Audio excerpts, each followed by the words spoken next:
tell it. People on the streets say Sabrina Speaks. Tune into the show, she will let you know. Tell all your friends and family.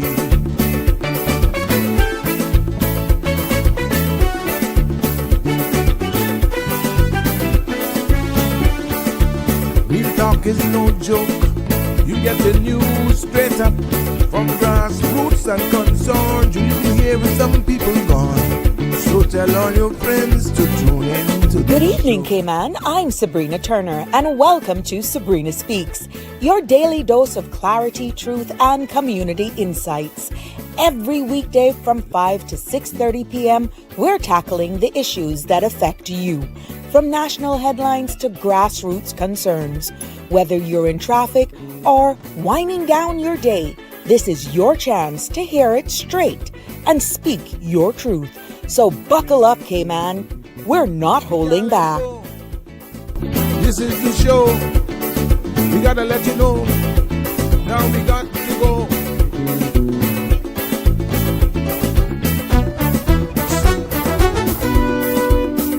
And now here's Sabrina.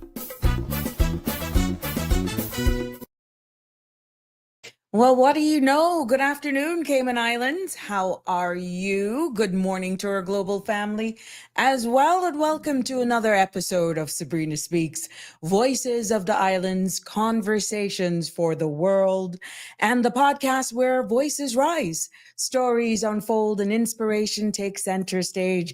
I'm your host, Sabrina, and it's good to be back with you on this fabulous Tuesday. Yeah, happy Tuesday, everyone. And I found this and I thought I would share it with you thanks to the Sharon K. Brayfield. Living Life with Gratitude is what it's called. Count your blessings. There are many beautiful things in life to appreciate. The gift of life is priceless.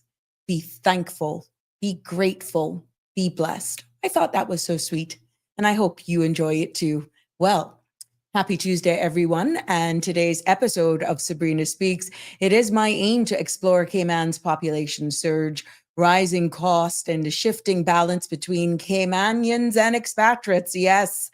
And with Caymanians now outnumbered in our own country, we break down, and my aim is to try to break down the facts based on ESO data, discuss immigration reform, as well as it all ties into this. And we'll even continue with the discussion that went into 8 o'clock yesterday and examine the Native Caymanian Petition, which called for generational rights.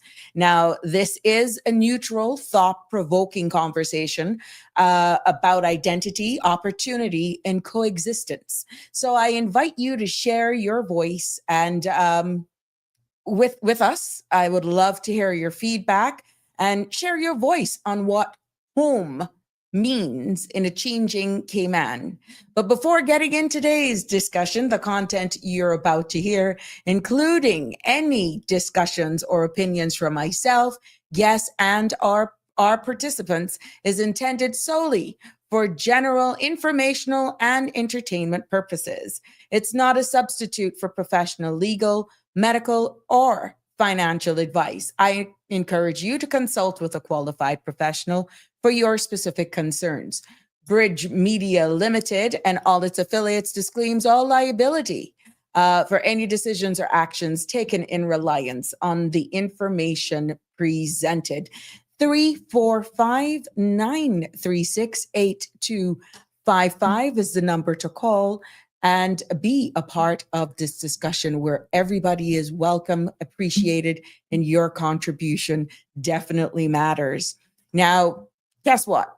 Cayman, the countdown is on. I don't know where you are, but I know where I'm at. And the countdown is on. Oh my God. Just 9 days left until Christmas Day. So I hope for all of you, the lights are already up. But guess what? Sales are on and the holiday spirit is everywhere. We're feeling it in the air. You're hearing it in the vibes. Every store you go, as we talk about identity change, and unity tonight. Just remember that as we talk about the identity change and unity, let's also remember the season of togetherness and hope as well, because it's only 9 days to go for Christmas Day. So stay tuned, because we'll keep the conversation going, as I promised last night, just before the end of that show. But just a brief reminder that International Lighting at Ed's Plaza North Sound Road and their Boddentown location is having its last big sale for 2025. So don't miss these huge savings on accessories, kitchen rugs, and curtains. He has excellent blackout curtains as well, and 24 and 32 piece bedspread sets. These bedroom sets actually come with bathroom mats and curtains as well. You know, they're all packaged in one, and even a clothes hamper in one of them as well. Yeah, so there's so much more down there at Edwards. You can't even name it all. And there's also that bonus. Remember, for every $50 you spend, you'll enter to draw and win, have a chance to win a round trip Cayman Airways ticket to any Cayman Airways destination that they fly. So shop today, big savings, and fly tomorrow. You could be that lucky winner. For more information, feel free to call Eddie and his crew down there at 345-949-5141 is the number for International Lighting. And they're open from 9 until 6. I know the holidays are here, so 6:30. Make sure you go down there. They're in that roundabout, right down there, the big Butterfield roundabout. So visit Ed's Plaza right there. Get your chance. What tell you may be that lucky winner of that airline ticket. Yeah, but I love going to Edward. Yeah, you know it. Could not miss it out. My family laugh at me because they know I have a thing with weather. And this is why it's such a pleasure for me to bring this to you. And forecasting is unpredictable, but let me tell you, these guys have been on the money.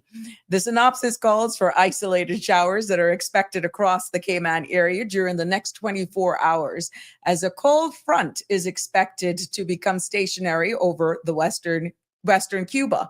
In addition, moderate to locally fresh winds are expected as a ridge of high pressure builds behind this front across southeastern United States and increases the pressure gradient across the Cayman area. Now, satellite imagery shows scattered and numerous clouds across the Western Caribbean, with isolated thunderstorms noted south of Grand Cayman.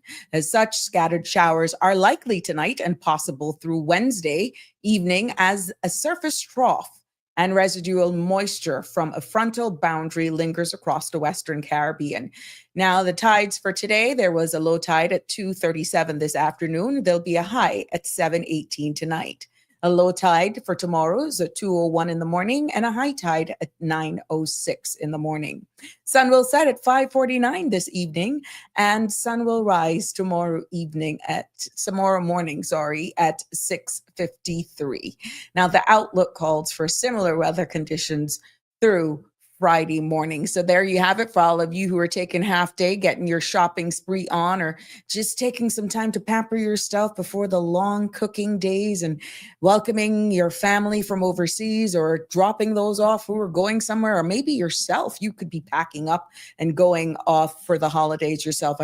Government schools are out, I think, on Friday. So you know what's going to happen with traffic on Friday, as all of these schools now come to an end and the kids are out. And big shout outs to all of them who get their little Christmas jobs there, and kudos to all the employers who give these young men and women opportunities during the holiday season to make extra bucks. And we appreciate all of you for what you do. I see all of you in the perfume stores, and even some of you are wrapping those gifts. I applaud you, young men and women, starting into knowing what the working world is like. And thank you to your parents and guardians for encouraging you as well to to get a job. But no different today. Guess what? We got some VIPs celebrating birthday today. VIPs of the Sabrina Speaks all the way in the UK. Yeah, look at my girl, Vernita. Vernita's celebrating her birthday today. Happy birthday, Vernita. Over there in the UK, you are a blessing. Thank you for the beautiful scriptures that you send. May you live to see many, many more. And God's blessings to you. Help us share birthday celebrations with Fernita here, all of us at the cmrtv.com family, and definitely here on the Sabrina Speaks platform. We're wishing you all the best on your special day. Today is your day, girl. And also to a very special lady as well, Nurse Taylor. Anybody remembers this lady? She used to work in pediatrics. Yes, at the Georgetown Hospital back in the day. Yeah, Nurse Taylor, Nurse Helen Taylor is also celebrating her birthday. I think she's now moved back to Nicaragua. I stand to be corrected. Huge, huge birthday greetings out to you, my love. You're looking fabulous on your birthday. Thank you for reaching out to me. It's always a pleasure. I worked with this lady. She was one of my mentors back in the day when I was doing my rotations on the ward. That was in 1990, 91, 92, around there. And she was instrumental in showing me the ropes in my nursing when I was on the floor. So happy birthday to you. God bless you always. And I'm hoping that you are having a wonderful, wonderful birthday and many more to come. So yeah, there you go. Sabrina Speaks family. Let's give them all a happy birthday shout out and many, many more to come. Let's see who's here. I know Marshall. I saw you, my boyfriend. How you doing? Good evening to you, my dear. It is a pleasure to have you. Yeah, but this is the love of my life. Jimbo, good afternoon. Yes, it's always good to have you with us, all of you from the Sabrina Speaks family. Darlene, how you doing? And Connie Bonnie stayed with us to the end last night. What a putter. What a bangarang, huh? Connie, that was good. But I loved it. I love it for all of you who stayed on with me last night. The conversation was... we had three dynamic. There was a line that called them, there was a comment that called them the amazing team or whatever. We had three strong personalities, three Caymanians on last night that participated in the discussion. And I applaud them all for holding it together despite it getting a little spicy. We all came together at the end of the night. The conversation continued until 8 o'clock. Respectfully at the end of the day when everybody simmered down and pretty much, and it was just exactly what I dreamt of for agreeing to disagree.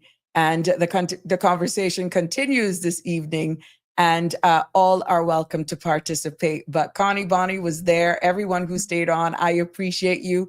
And I thank you all for seeing exactly and respecting the space. It proves exactly there's power in numbers, but we can't get anywhere without unity and just agreeing to disagree no matter what. At the end of the day, everybody's entitled to their opinion, but that's the only how we're going to navigate this space is a call for unity, a call for freedom of speech when it comes to voicing your opinions and accepting it here. I'm here to navigate it. I'm here to keep it in line and peacekeeper and just getting maximum out of showcasing, highlighting us.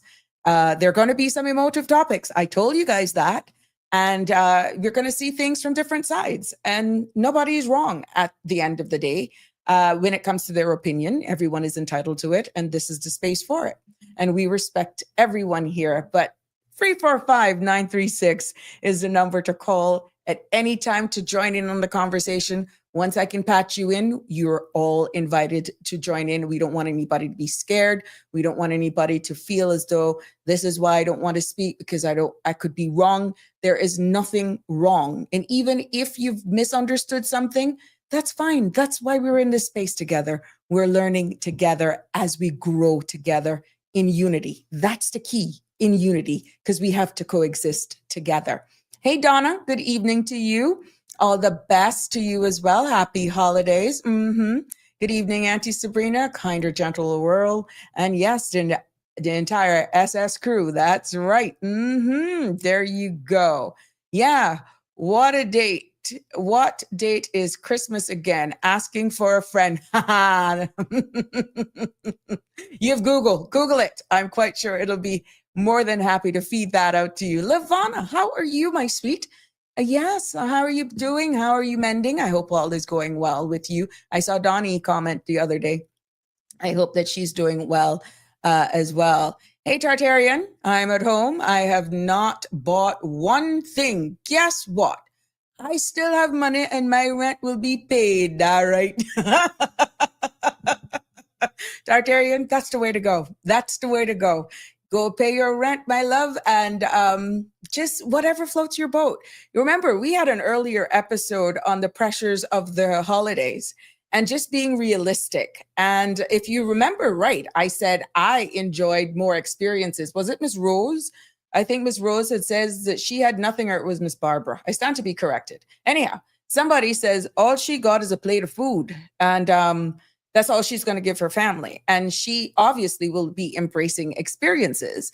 And I somewhat have taken that stance this year myself. It's more about experiences, which is why I told you all I went out on Saturday night with my family. And we just went and we support, now that I'm on that topic, we went rub-a-dub. This was the cup I was telling you guys about.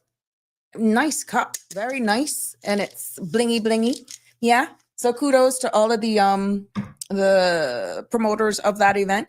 And that was one of the experiences that I just decided to do with family. And we plan to do a little bit more of those next week as we lead into the holidays. And there are going to be times that we just meet at each other's house and just sit down and just shoot crap and just have fun.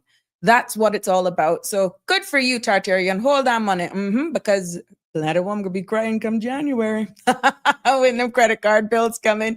Hi, Annie Banny. How you doing?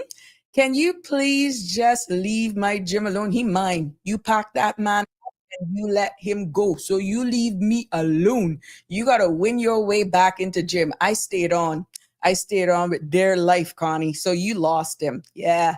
What's the saying go? One man's trash is another one's treasure. I got him now, girl. Jim, would you ever imagine you would have two ladies just fighting for you here? Up for the world to realize that? Oh my God. All in public space, but it's all good here. All good fun. Alfred, good evening. Thank you very much. I do. It is the holidays. I try to put myself together with the festive colors. And I got to tell you a little joke, Alfred. Anashim. My hair's curled and everything for you guys, and I put her up so she wouldn't get wet. And then I realized I liked the little look. So I kept it up so I could show off the dress. That's the joke for today. So really and truly, if I let down the hair, but I had like the look because it shows off the dress. Yeah. But thank you for noticing. Appreciate it very much. I do a lot. Try to put myself together to represent all the women and everybody here with respect. And again, it's all fun. You need to see what I'm wanting to wear on Friday, the 19th, which for those of you who missed the memo, that'll probably be the last live episode for Sabrina Speaks for the season this Friday. I will probably just be doing random pop-ups here and there, but I'm letting you guys know Friday, I got something special. I'm trying to still arrange some nice little giveaways for that episode. So that will be it for the season. I don't want to hear it, Connie. I don't want to hear it. I don't want to hear it. So yeah. But so let's see what we can pull off for Friday, just for a little fun. Marshall, I couldn't get to log on other links, so I missed it. Oh, really? Just look at the you know what I could do then? Just look for me if these conversations continue. Just look for me on look for Sabrina Turner, Facebook, a community activist, and you'll find me there. And also the Sabrina Speaks show is on YouTube. I'm also there as well. And now if the feed broke, I would have to know that afterwards. I wouldn't know that in real time because it's still showing on my side that I'm live. So I'm sorry about that, Marshall. But yeah, the conversation did go on till a little after 8. And it was really good too. All this division needs to stop, Dacia Bush. Every day we read it's us against them. I don't believe I've ever heard any other country talking about generational. This is generational this and generational that. Okay, I see what you're saying, Dacia. It is really getting toxic. I was shared with an experience that was witnessed at at an employment place, and it's not nice what's happening even in the workplace. There's one thing of defending your ground, but there's another, your country, when it comes to work.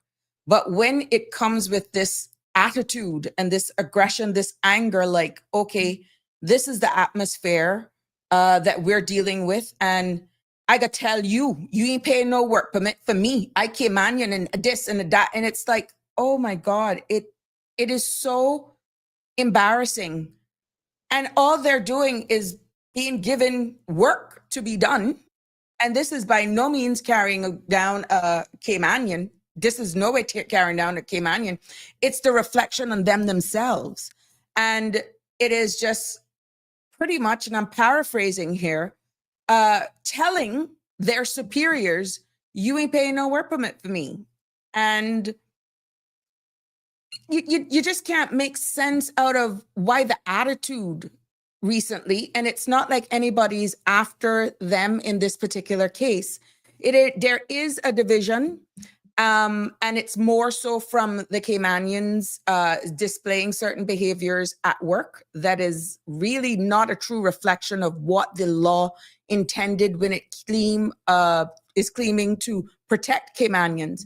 That is not the behavior that was intended for this to do.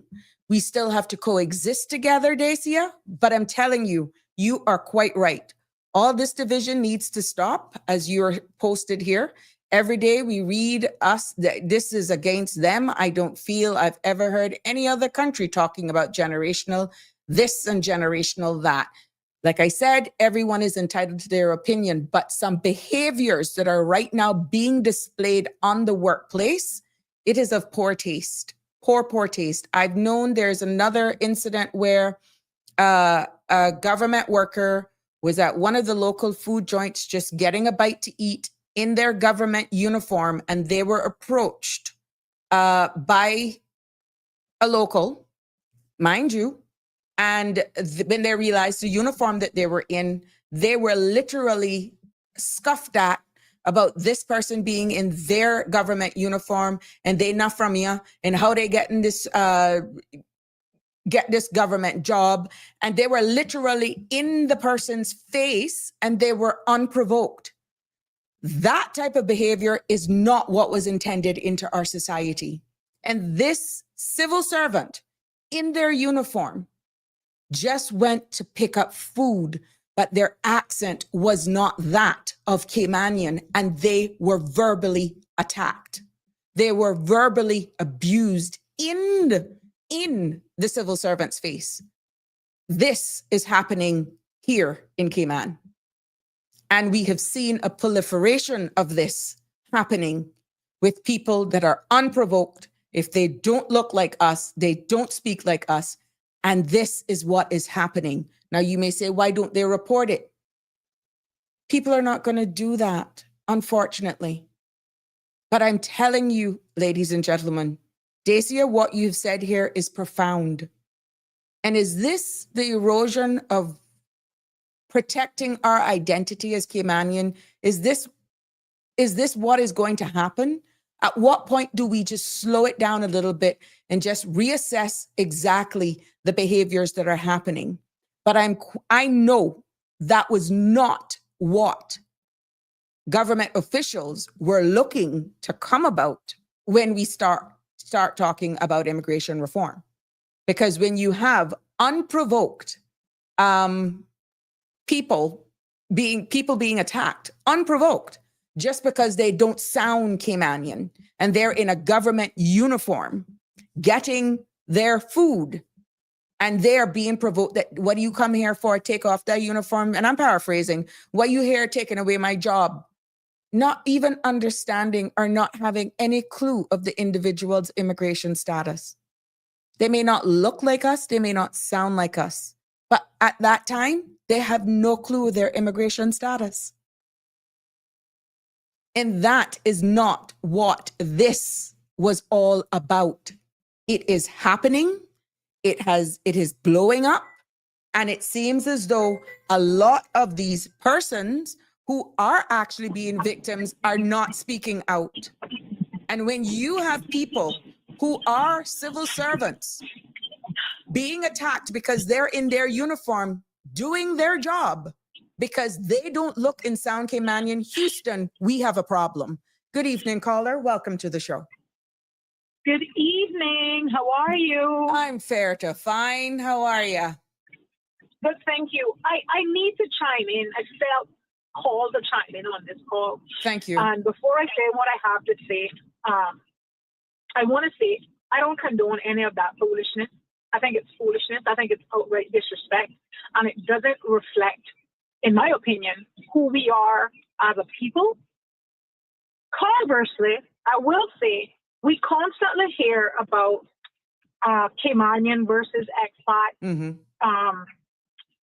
not being Caymankind. I hate to even say that, but not being Caymankind. But nobody ever talks about when it goes the other way. For two, I'll give you my own example. I was in a workplace with an expatriate who was having a conversation. There's certain conversations I don't have at my job. It's politics, religion, and my children. And he kept pushing the conversation, and he would make very rude remarks on the floor, like, "You Caymanian, all of y'all." Just in a derogatory. If there was something to attach us to that was derogatory, that's what he did, and got away with it. Might I add, got away with it. And I've been in my industry for about almost 20 years, and I've had colleagues of mine, I won't say friends, but colleagues of mine, they speak poorly about Caymanians in my presence. And there was, for some time, people didn't realize I was actually Caymanian. I don't know how that is, but that was the case. I don't know where they thought I was from, and I was just disgusted. And in one of the instances, I was like, and they referred to their comment as those Caymanians. They were speaking about Caymanians being lazy and ignorant, specifically lazy and ignorant. And I was like, what the hell do you mean? And I'm like, I said, I'm Caymanian. I'm not lazy, nor am I ignorant. What are you talking about? She said, well, I'm not talking about you. I'm talking about those Caymanians. What does that mean? What does that mean? Because, and I think I speak for the bulk of us. How many times have Caymanians been called lazy? Oh God, yeah, every day. Stupid, and those types of things. And there's a lot of passive aggressive behavior in workplaces that are demonstrated toward Caymanians. There's outright aggression demonstrated toward Caymanians, particularly in the workplace. There's also bullying within the workplace from expatriate toward Caymanians. Bullying. And absolutely. And I just find that when it happens that way, nobody wants to speak about it. Nobody wants to talk about it. You just sit down, shut up, because that person, more often than not, is senior, may not be your direct report, or may not even work with them, but on the hierarchy, on the company chart, they're a little higher than you. And for me, it's a little disheartening. Respect goes both ways. Again, not suggesting that this behavior is wrong, but Caymanians have been pushed out, shut out, and kept out of their own of industries that we've built for a very long time. And it's kind of hard to build a house and sit down and watch everybody else go in and come out giggling, laughing, and smiling, while you sit on the outside saying, when will it be my turn to actually get inside? And I think that this is all of this is as a result. There's a sense of anger and hate that is developing because we're seeing what appears to be others coming here, getting opportunities at the bank, getting access to housing that we only dream of. Getting access to everything, not just that. Housing, I mean, opportunities that don't even come across the table for Caymanians, not for anything more than they're Caymanian. And I dare anyone to challenge that narrative. I was talking to a friend who isn't from here, and she just kind of said, but surely it must be very easy as a Caymanian to get a job. Mm-mm. And I looked at her and she was truly ignorant to the fact. I'm not ignorant. And I said to her, that really only exists in theory.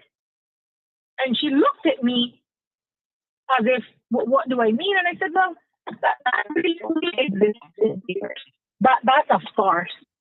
As I think we saw where one firm was systemically shutting out and overlooking Caymanian applicants. Mm-hmm. That's a big four. And what I'm saying is for every excuse me, for every roach that you see, there's 100 that you don't see. It's true. And if that type of stuff, and granted they've said it was an oversight, we'll accept that. We have nothing to the contrary, so we have to accept it, whether we believe it to be the case or believe it to be fact or not. But I'm just saying, if that type of behavior was happening at that level, in that size of a corporation, what's happening in smaller enterprises, smaller businesses, that is not where being they're going said completely unchecked, and that where the majority of them tend to be expatriates. I'm not picking on anyone. I'm just saying that the narrative, and I'm not trying to create a divide. And however, I just feel like the sentiment that anytime a Caymanian speaks up in defense of Cayman and Caymanians and express their pro-Caymanian sentiment, it's automatically seen as xenophobic or anti-expat, right? And me liking pepperoni pizza doesn't mean that I hate people that don't eat pepperoni pizza. Siobhan, give me 1 second. I got an alert here to give. Just 1 second. Let me post this up. There's an urgent traffic advisory. We're asking for the public to avoid the east-west arterial. Detours are in place following, and if you have to actually traverse the east-west arterial from the vicinity of the Prospect Primary School, the resurfacing is going on. At one point, there is one lane that's completely closed. This is an official announcement from the Royal Cayman Islands Police, and we're just asking if you can avoid using the east-west arterial this evening, especially heading east. We're asking you to find an alternate route. And if you can't, please follow police instructions. So we're asking all of you, we know that the traffic is pretty bad out there. And if you're trying to wonder what's going on, I'm trying to get home. I have to deal with this coming down from the east in the morning. Now I'm dealing with it going up. There are road works that are being done right now in the vicinity of Prospect Primary School, Poindexter, there in that area. So we're asking you please to find an alternate route if you can avoid this area. Your cooperation is appreciated. Please continue, Siobhan. Yeah, so that's what I was saying. And I mean, again, I just want to say, to be clear, I'm not okay with it. I'm not suggesting that behavior from either of us, from Caymanians toward expats or vice versa, I'm not suggesting that any of it is okay. All of it is divisive. All of it creates a division, right? But surely, based on numbers alone, and thinking from a logical perspective, if there are more expatriates than Caymanians, chances are the opposite of what they're alleging being true is more likely. What do you say now when there's, for some, there's an attitude now that is being developed at work? Well, I'm from here. You see what we doing, Anna? Anna here by work permit. And like they want to get a free pass for like sitting down at work. Like they're using it as a tool to just spew hate. What would you say to those Caymanians now who find themselves doing that now? Reminding people, look here, I'm from here, you want a work permit. You see what we doing, Anna? But truly you can't fix stupid. Okay. You can't fix stupid, right? To me, that's a very stupid way to behave. Stupid way to behave. And that speaks to me, that is a reflection of that individual, not a reflection of Cayman. Exactly. That's what I don't Caymanians want on a people, whole. right. I don't Right? want everybody Cayman to and think that Caymanians on a represents whole. us. Mhm. And it takes people like us to get up and say, this is not who we are. Not Correct. just to say it, but to also live it, to also do it, to also be it. Again, we can't completely place the onus on Caymanians to do it.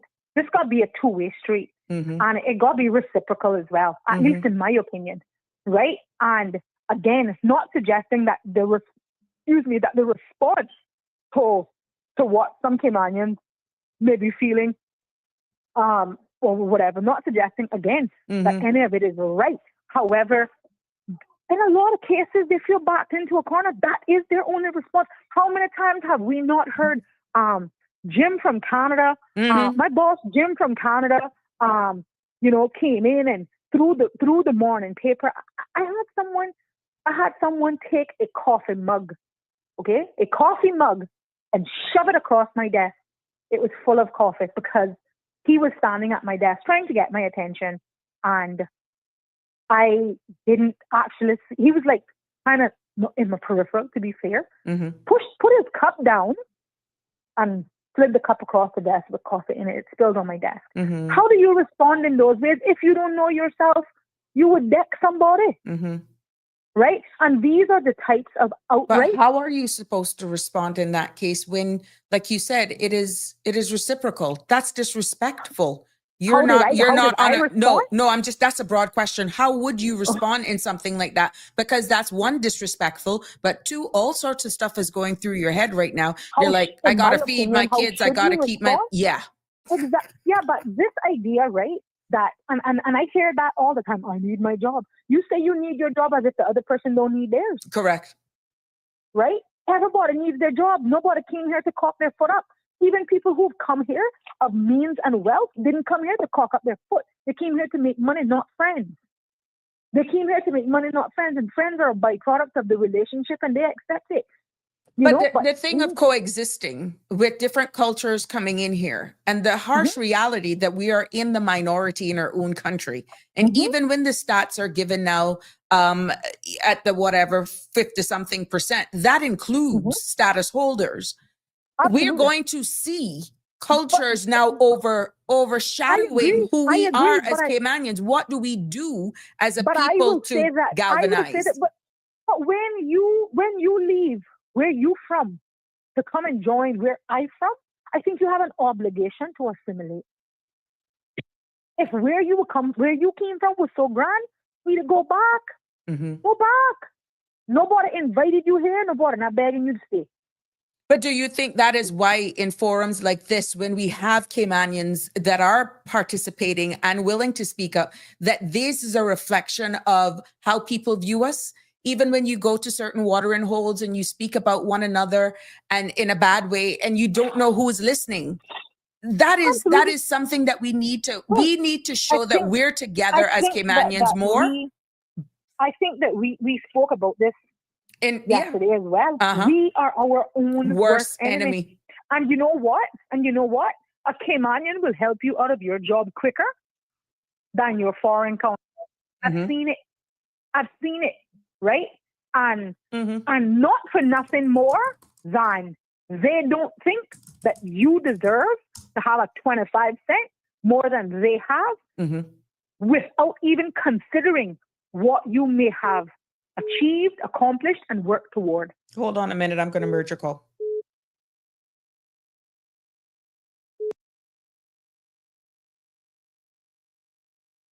Good evening, caller. Welcome to Sabrina Speaks. You're live and you're merged.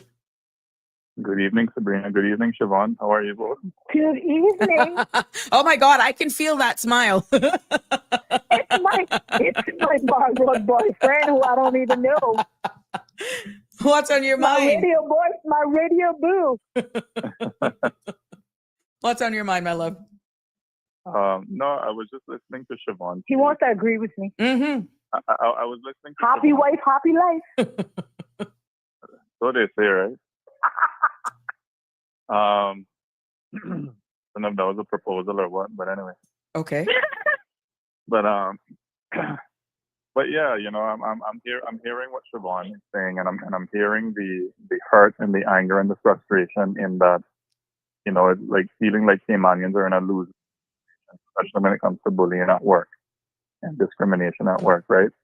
But I mean, I just want us to be careful that, you know, it's not all expats or all Caymanians. This is about power, poor management, and weak accountability, right? You're spot on. Say that again. You're spot on. So, putting myself in Caller? I mean, Caller, just hello? let me give an update right here. I just got confirmation that the East-West Arterial Road is now reopened, but there now have accidents that have happened that has further compounded the traffic situation. So again, yeah, I will upload these details as the conversation continues. If I get images, I will put them up there. But I know just moments ago I had stated that, okay, here it is. NRA has confirmed that the East-West Arterial is now being reopened. However, there is currently an accident in the Prospect area. Motorists are asked to proceed with caution, slow down, and be extra alert when traveling through the area. If you're involved in an, okay, yeah, there we go. So there we have it. The road has now been reopened, and I will upload a video shortly. Please continue. Thank you for that as well. Yeah, so I mean, I too have had an incident at work. Fortunately, it was only one, but I nipped that in the bud, so it only happened the one time. A colleague was quote unquote making a joke about same thing like what Siobhan is talking about, you know, Caymanians being lazy and Caymanians being stupid or unintelligent. I didn't want to use the word stupid, but yeah, basically that, right? And you know, I stood up for myself and I said, you know, and I mean it's hard because sometimes you want to be unprofessional, but I made a vow that nobody was going to draw me out of my professionalism, and then I thereby prove in whoever's eyes the stereotype of, you know, the rude or the Caymanian. But I put the person in their place, and memory serves correctly. I think I asked them. I said, and what is this? Like, what purpose do these comments make? Mm-hmm. And of course, then, you know, they try to gaslight me. Oh, you know, I was just joking. And I said, well, if it's a joke, explain what's funny about Caymanians being lazy or unintelligent. They couldn't say anything. Oh, wait a minute. And then what I did, I went to my desk and I documented it and I sent it in an email to them. Right? Following our conversation at X time, I'm requesting we keep communication respectful and task focused. I did not appreciate the joke you made about XYZ. And then I copied in my supervisor, I copied in their supervisor. That never happened again. Mm-hmm. I went straight to HR in my incident. I went straight to HR. But again, what I'm saying is, but Caymanians are expected to be the docile, take it on the chin. It's a joke. And all I'm saying is the playing field is simply not level. If we had made a joke in the other direction, it would have not been taken that way. We would have not gotten an opportunity to correct it. And I stand with you and I implore all Caymanians. My dad always says, let nothing come between you and your money. Meaning, they go low, sometimes you gotta go a little high. It's kind of hard. And I'm not suggesting that it isn't, but you can't. I don't think that we have to ensure that at all costs, we're not living up to the stereotype that they've placed on us. We didn't create that stereotype. They did. If Caymanians were so lazy, they wouldn't have the empire that they came and found. So I reject that in its entirety. I'd like to get your feedback. I'm going to read 3 comments and I'll invite both of your feedbacks on it. Tartarian says, people do not create division. If some things do not go wrong in the system caused the division and the fault is on both sides. Then I have a Tracy Walter that says, well, they have one Caymanian with the last name Webster getting all her Caymanians out of a job. She's a horrible person. She's on her fourth Caymanian, bullying them till they resign. And then Tartarian comes back. The system created the division, not the people. Had Caymanians been treated fairly from day one, there would be no division. What say either or both of you on those three comments? Can I speak to that first? Ladies first. All right. I'll give you an example. Back in 2012, there was a company who was at that 2012, who was at that time the longest, the oldest corporate services provider in the Cayman Islands, and I think it was number 3 in the Cayman Islands in terms of their founding time. They're a prominent company. The company was subsequently sold onto a private equity firm, and there it started to take its death shortly thereafter. However, in the middle of the acquisition, the Caymanian HR person, we later found out, was being given, let's not say a bonus, but she was being incentivized to get Caymanians to agree to a package. And she kind of phrased it in a way that it would be in our best interest, and anything that they offered would be worth our while. And, just bear in mind that she had other options, right? That just doesn't happen at an acquisition level. That happens on every level. That happens when they don't like you. That happens when you come too close to their post. That happens when you upskill yourself. That happens when you retool, retrain, upscale. It happens. You get a new car, it happens. You get a new place, it happens, right? Again, for me, we are our own worst enemy.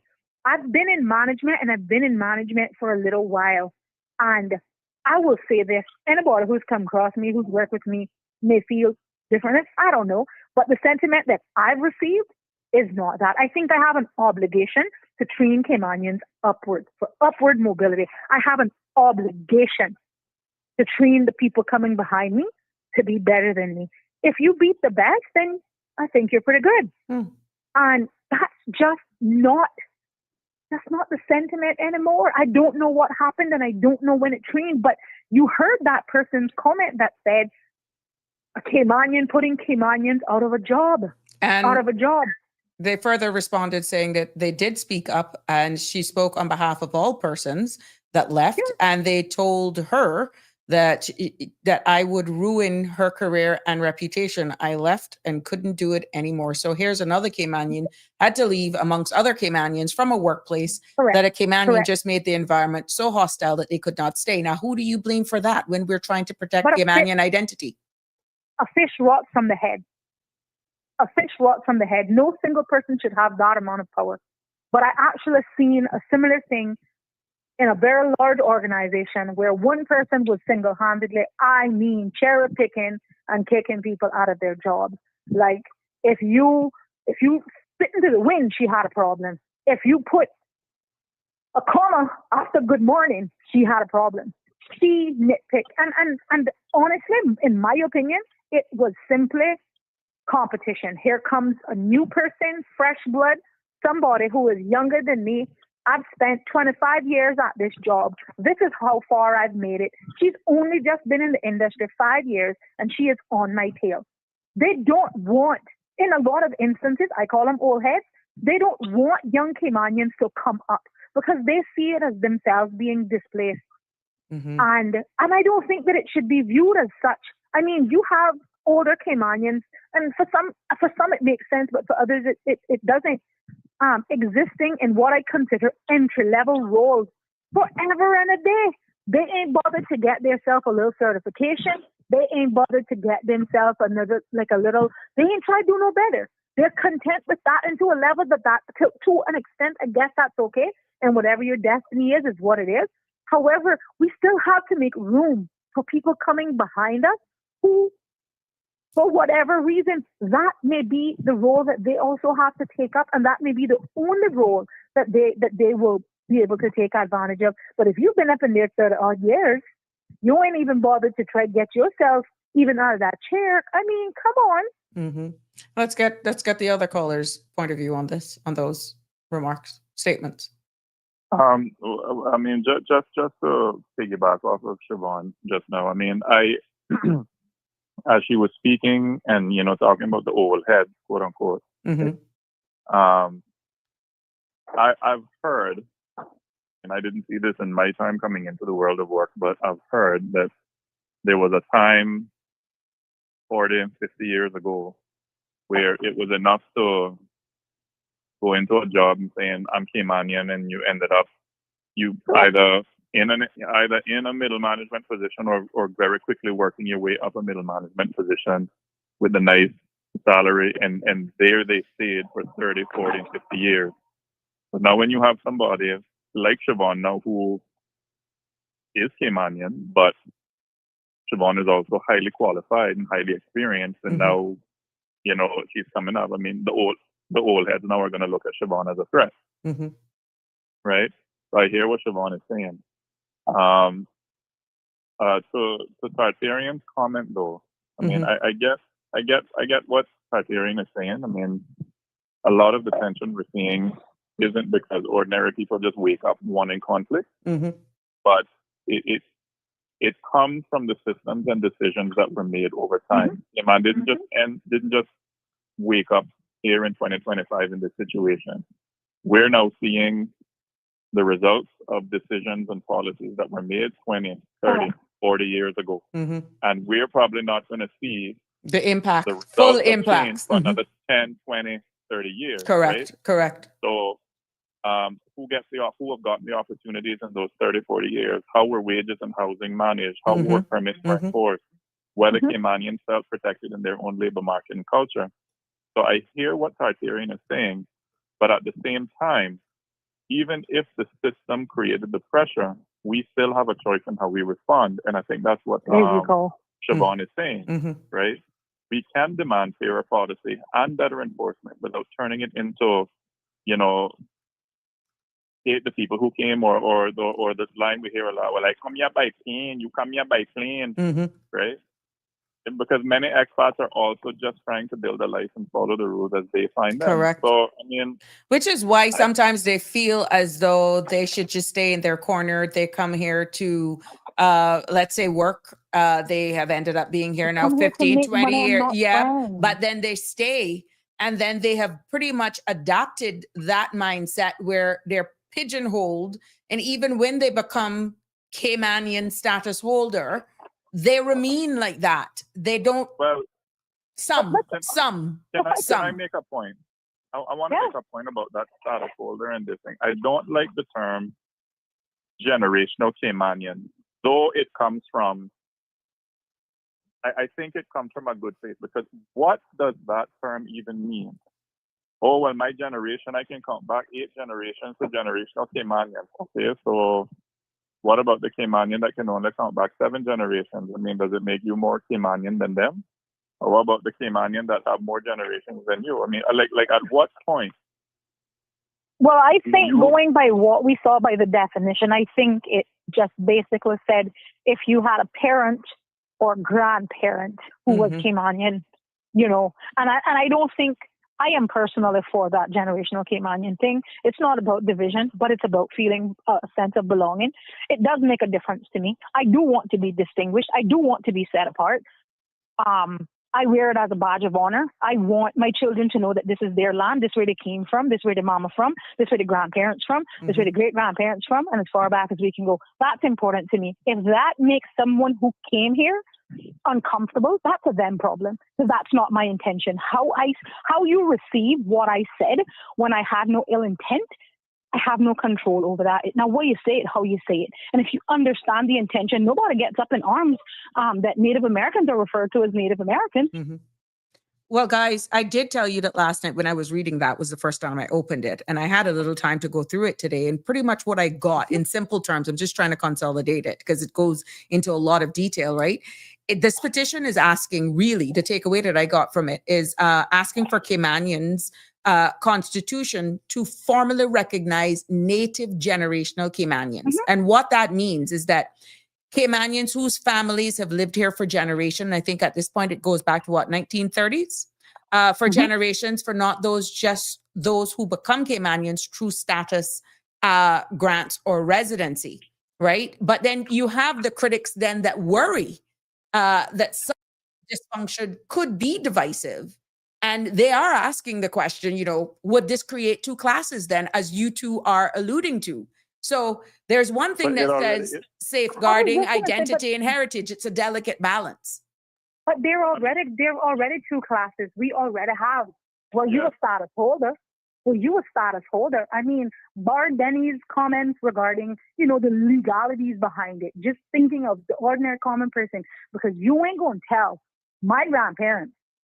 I understand Denny's legal argument and his commentary. You never tell my grandparents that they're status holders. I can just tell you that right now, because they would slap the hell out of you. But I am offended that I fall in that acknowledgement get status kind of thing. I'm offended that somebody's going to require me to have Caymanian status stamped in my Cayman passport. I ain't doing that. My children ain't doing that. I ain't doing it. I think it's absurd.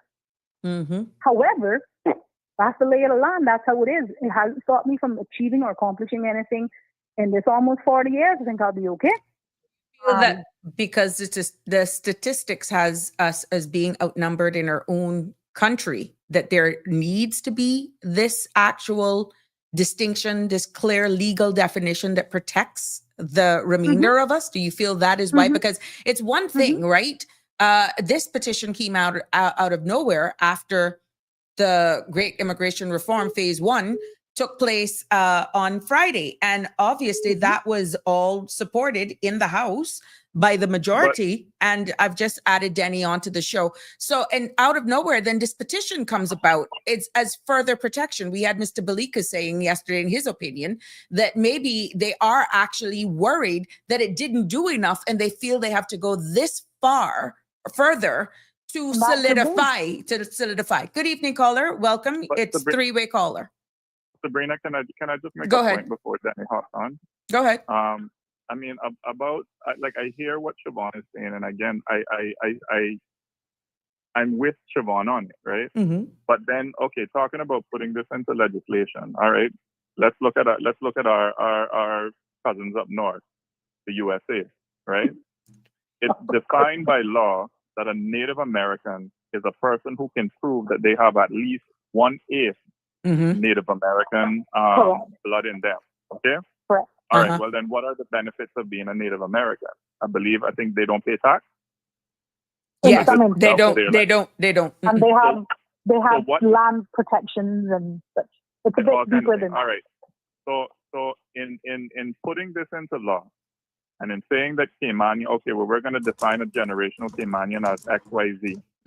What are the legal benefits that will be entitled to us, that will be afforded to us? That I mean, is it just to have a name that's distinct? I think as is right now, Caymanians pay a lesser stamp duty, a reduced stamp duty.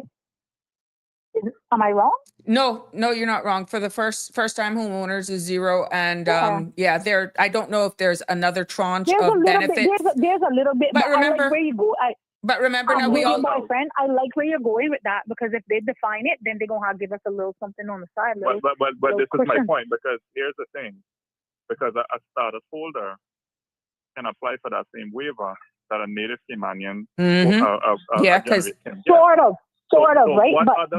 But what other benefit would there be to merit putting a distinction in law to say, well, a Native Caymanian or a generational Caymanian is a Caymanian who count back, I don't know, 2, 3, 4 generations?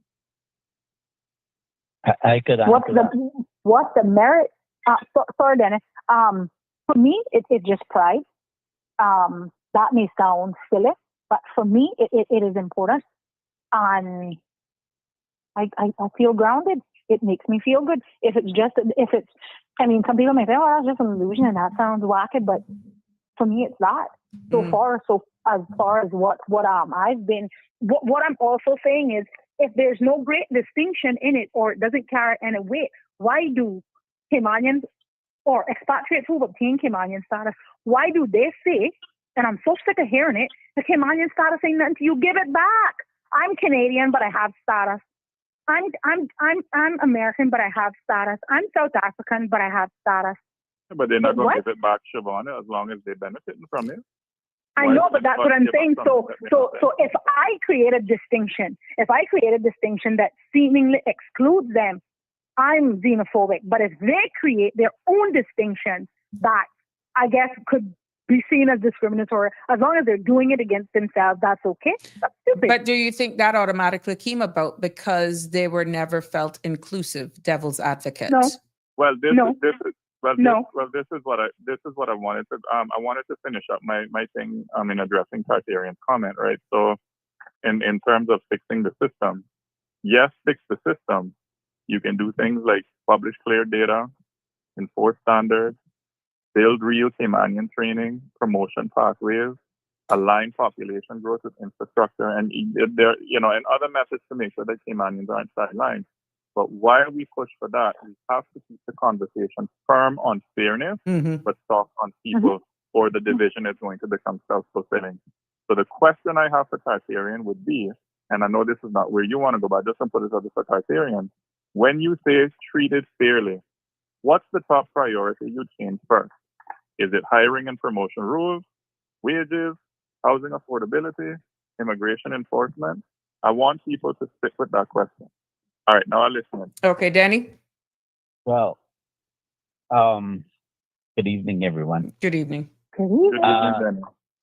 Okay, so what's the purpose of having a definition between the Caymanian and for the other term that people call paper Caymanian, which technically means a new Caymanian, according to how I would define it. The difference between what's existing in law, not something that we have to create, but something that we should properly label, so that when we write legislation, the conversation about the subject and the wording of the legislation could be simplified with proper labeling. I do not like the term generational Cayman. That if you look at, I don't remember the exact phrase that they use, but at the very top of the petition page, you have generational Caymanian, I think it is /indigenous / right? You know how wording. They're making their point, Danny. They're making their point. Yeah, but that's not the problem with that is that's going to take us down the road of you having your label and everybody else having their little label and that's not what we should be doing. What we should be doing. Why not, Denny? Tell us why not. I'm going to tell you why right now. The existing distinction in the immigration law is between a type of Caymanian who can run for elected office. 27 and 28, I have it here. I was trying to screenshot it. I have section 27, Caymanian as of right. Would you like me to read it? Yes, please. Caymanian as of right in accordance to the Immigration Transition Act of 2022 revision says, in this part, Caymanian as of right means a child, born on or after the 1st of January 2004, whether in or outside of the islands at the date of whose birth at least one of that person's parent was settled in the islands and was Caymanian. B, born outside the islands after the 1st of January 2004, at the date of whose birth at least one parent of that person's parents was Caymanian, otherwise by descent, or C, acquiring the status of Caymanian under Section 21 of the repealed immigration law 2015 revision, or under any earlier law conferring the same or similar rights. And then it goes into Section 28. Let me see if I can now, put this 27 up. Go ahead. Okay. So 27, all of what is being described there is what the people who want to call it generational Caymanian want, with one exception. If you look at the petition very carefully, it excludes people who are born outside of the Cayman Islands to Caymanian parents. Now, I know they make reference to ancestry, but where the contradiction comes in is that at the very top of the page, it says you have to meet all of the following criteria. And the first criteria you have to meet is you must be born in the Cayman Islands, which is slightly different from what's in the existing law that Sabrina just read, which is 27 of the Act. That is a Caymanian by right, meaning you have a Caymanian connection. Section 28 of the Act is where you become a Caymanian without having a connection. I'm pulling that up. And what that type of Caymanian should be called is a new Caymanian. And the reason for the distinction is because both have Caymanian status, which is why the word Caymanian should be in it. And secondly, the reason it should be new Caymanian is because someone who has Caymanian status but does not have it because of an ancestral connection to the island cannot or is not eligible to run for elected office. So the distinction is between whether you can run for election or whether you can't run for election. Would you, I think your name is Alfred, right? Would you? You can call me whatever you want. Just not call me Tony. That's all right. Sabrina's future boo. On getting me mixed up on a blender. I'm just kidding. That's fine. I take it. We're good. All right. So, short. I meant to say Siobhan. Oh, Siobhan. What badness on a saying about me? That way Siobhan went quiet. She was jealous. What badness on a saying about me? So, what do you think about that as a justification? Because, in other words, what I'm saying is, we're not creating this situation. We're saying this situation already exists. Agreed. It's just not properly labeled. There is 28 on the screen, which is pretty lengthy because it spills over. See a portion of 28. Just read the basic concept, not all of the. Well, it's pretty much acquisition of the right to be Caymanian is this is the one that is decided upon by the board. And these ones is for anyone who has reached the age of 18 and let's say they have been outside the islands for a big portion of their life, but they still have, because they're over the age of 18, they can prove that they're the child or grandchild of a Caymanian born here in the Cayman Islands. And outside that, they wouldn't be able to be entitled to the right to be Caymanian. Sorry. Is it 28 or 29? 28. No. The one I'm thinking about is where you're not a Cayman, where you don't have a connection. Did I get that section wrong? 29. You see, 28 is inclusive of all of that. Persons may apply to the director of work to the this be 29. Who 29 for context? Persons may apply to the director of work for the right to be Caymanian who was born in the islands between March 27, 77. No, it's 29, Danny, because those are the ones, anybody who don't have no connection but have been here based on the grounds of residence. That is the one where you can get it on the grounds of naturalization, marriage, or and descent is also there. So It's So 29 that that would be, covers that. Yeah. It's a right, so combination. that'd be the new Caymanian, Yeah. right? Yeah. And so what I'm saying is that when you hear me say I think that we should have these definitions called Caymanian, Grounds of and naturalization. I'm not trying to create something that is new. And when politicians get on the radio and say that, well, that would be creating division, the question I would have for those politicians is that if you think that the existing law, because this is what I'm describing is the existing law, right? If you think that that's divisive, then how come you didn't propose that be amended in this round of amendment, right? Because you must agree with the division if you didn't do anything about it. How do you know they understood? Well, Just asking Oh, a you know they question. had time. if they didn't understand, then maybe they shouldn't run in the next election. No, but that's a fair question. No, yeah, I know, but these people are lawyers. Okay. Yeah. Your question, Denny, in section 28, subsection 4, where they don't have any ties, it's a person who's a British overseas territory citizen. So this is persons who acquire Caymanian status, let's say through the permanent residency section, then got naturalized, and then is later able to apply for the right to be Caymanian as a BOTC, British Overseas Territory Citizen, because they have been proven that they have been resident in the islands for at least 15 years at the time of submission.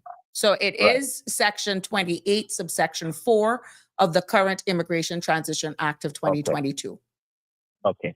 So then you still want me to answer him, or? Yes. Okay. All right. So listening to Denny and reading what's on the screen, right? I mean, feel free to correct me if I'm going off track, but in my mind, there are two different things that are getting mixed together in this conversation, right?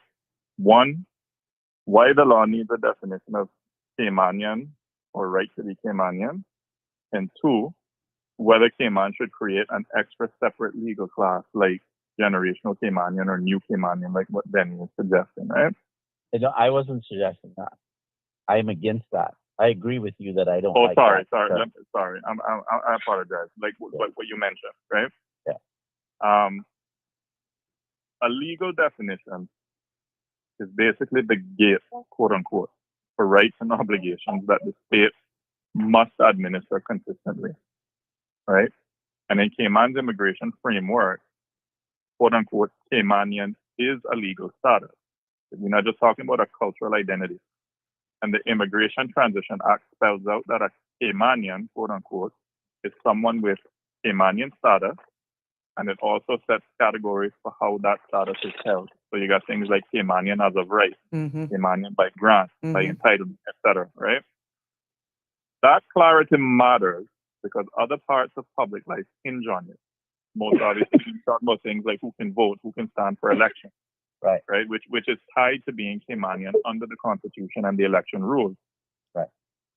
Now, even when everybody ends up legally Caymanian, the country, the state may still track how someone became Caymanian because it affects things like which route or which criteria apply to them.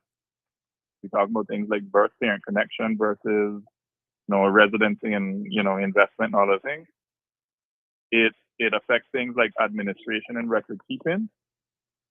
And sometimes when it comes to revoking status or the appeal procedures. So the distinction isn't automatically about who is more Caymanian. Often it's about how the law is administered. Now, in the context of this, in our earlier conversation, in my opinion, where it gets socially and potentially legally explosive is if, quote unquote, generational Caymanian is used to create different tiers of rights among Caymanians. So, again, this is why I brought up the point earlier. What benefit? What is the benefit from creating a definition that for people who are Caymanian, quote unquote, born and bred? Are you going to be reserving political power? Is there going to be land rights? We're going to get priority benefits for one subclass. And that's exactly the kind of move that some petitions call for, and it's why people worry it formalizes a two Cayman society. right? And then practical problems then also follow fast. But now you got to run into things like, okay, well, proving your lineage, going back to what I said. Well, how Caymanian are you? How far back can you go? Mm-hmm. Well, I can count back 5. Oh, well, I can count back 6 generations. Oh, well, I can count back 8 generations, right? Then what about things like handling adoptions, step families? What about people of mixed heritage? What about, fairness for Caymanians by grant who've contributed for decades? Mm-hmm. And then the social stigma of this now labeled new Caymanian. Well, I've just put on the For me, screen. I've just put on the screen the definition under the current Immigration Act of Caymanian, which is the only definition that is there, right? And that means a person who possesses Caymanian status under the repealed Immigration Law of 2015 revision or any earlier law providing for the same or similar rights, and includes a person who acquired that status under Part 5, which is all the other sections that you alluded to, Calder. Okay, well, so for me, if the real aim is to protect Caymanian identity and opportunity, I think that we can already do a lot without creating a second-class Caymanian category. no. Enforcement. Wait a second. Let me rewind. Listen carefully. The labels that I am referring to do not create classes of Caymanians. The classes of Caymanians already exist in law. Mm-hmm. One is called Caymanian as of right and Caymanian by grant. It might make you feel better, but those are two separate classes of Caymanians. I am saying that you use the label to properly describe what it is because both are Caymanian. The distinction in law, constitutional, there is a prohibition constitutionally against someone who would be labeled as a new Caymanian, which is currently described in existing legislation as a Caymanian as by grant. I'm not creating a category that causes division.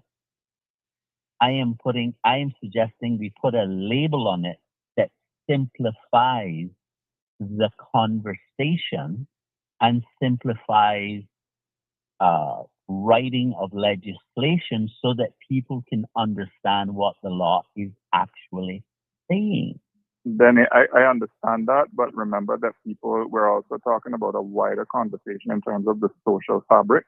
I mean, I hear what you're saying about the legal thing, but we're also having people don't live in law books. People live within groups.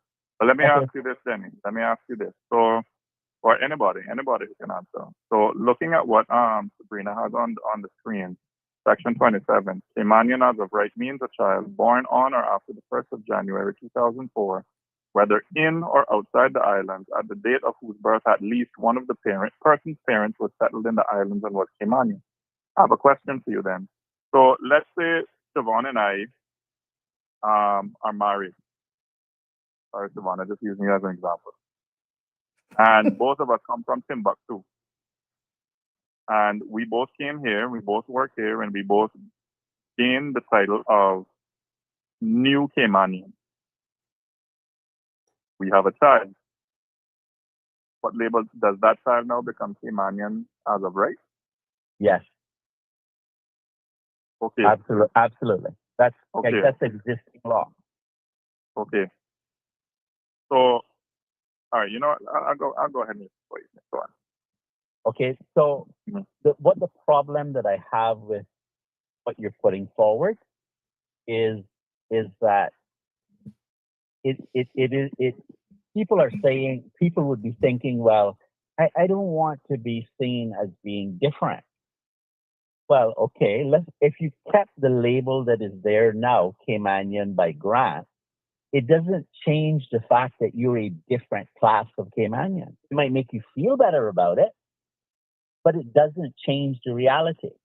And you see, this is the point that I'm making. People are not properly understanding what is actually being said in law. For example, Sabrina, could you read the definition of what a Caymanian is for us? Sure, I have it right up here. Caymanian definition, in accordance to the current law, means a person who possesses Caymanian status under the Repeal Immigration Law of 2015 revision or any earlier law providing the same and similar rights, and includes a person who acquired that status under Part 5. Now, for you to understand what our Part 5 is all of the other sections that we quoted on the grounds of descent, naturalization, and some of these things that we have had here earlier. Okay, for context. So Alfred, if I was to say to certain Caymanians who are thinking of themselves as generational Caymanians back 14 generations with my umbilical cord buried in South Sound. If I was to say to them that they have, then you say it the Caymanian way. My neighbor Springberry, yeah. Say it so. what kind of Caymanian you is now, Denny? well, maybe I'm not. By the time the generational Caymanians are finished, be so diluted. But okay, so if I was to say to one of them that all you have is Caymanian status, what do you think they would say to me? Because Siobhan doesn't think that she has Caymanian status, according to the conversation that we had yesterday. And Sabrina just read the definition of what it means to be a Caymanian. It means that you have Caymanian status. You see, when you say I'm Caymanian, that's an abbreviated term. It means I am a person with Caymanian status. That's what it means to be a Caymanian. Under the current law, yeah. It was not amended. Yeah, and it wasn't amended in the transition. I went to there to see if that was the transition amendment. There is no indication where that definition was amended. And when a person who doesn't have any ancestral connections to Cayman becomes a Caymanian, what they're obtaining is the same Caymanian status, except they're in a different class. And that class doesn't allow them to run for elected office. And so you could argue, well, I don't want that label, but that doesn't change the fact that we have two classes of Caymanians. I'm just wanting to have an honest conversation about our reality. And the reason why that is necessary is because if you're going to formulate thought about where you want to move from where we are, you first need to understand where we are. And this is where we are. Interesting. Any comments? Think you lost him there. They're in shock. No, man, I'd like to hear what Siobhan. Siobhan? Yeah. Is she online too or no?